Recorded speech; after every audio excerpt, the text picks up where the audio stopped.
Hey guys, what's up? If you're new to the channel, please go ahead and tap that like button and subscribe so you never miss another video when we send one out.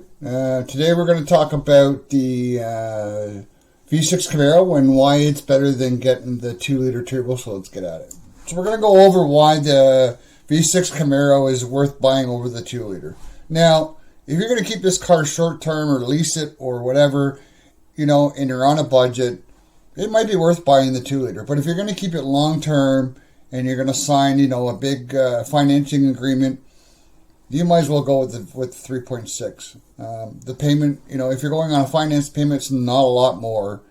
And for longevity, the V6 is going to be a better motor than the 2-liter. Obviously, the 2-liter has a turbo. GM is known for their turbos going. You know, whether you're buying a Silverado pickup, or whatever. You know, I recently looked into maybe upgrading my truck, and they were like, oh yeah, buy the 2.7 turbo. I'm like, nope, no thank you. It's going to be a 5.3 or better.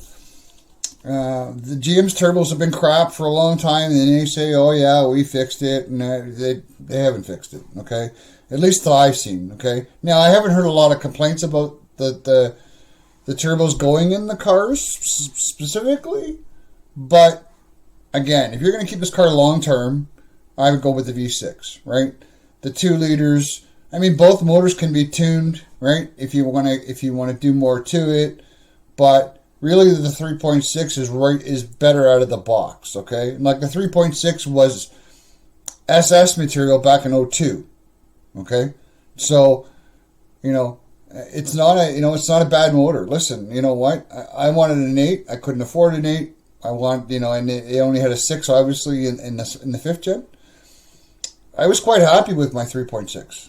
Okay, even though I wanted an 8, I was quite happy with it. I mean, I surprised a lot of my friends who I took them for a ride in the car, and they were like, "Wow, I can't believe it's got a 6 in it." Right?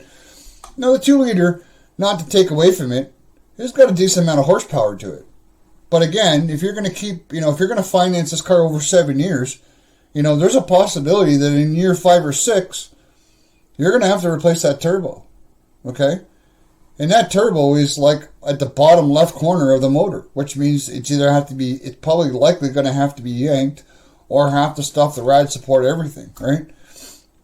So, you know, that's why it's better to go with the V6, right? The V6 is a better engine, you know. The key to both of these motors, right, is maintenance, right? Frequent oil changes, you know, every 5K or 6 months. I don't care what that oil thing says, right? Do your oil changes, right? Don't let the oil build up in the motor, and you will have years of enjoyment out of it. So thank you very much for checking us out. Just a quick one today, but stay tuned. We'll talk to you soon. We hope you enjoyed this video. Make sure you like, subscribe, and ring that bell so you don't miss any of our upcoming videos. We really appreciate the support.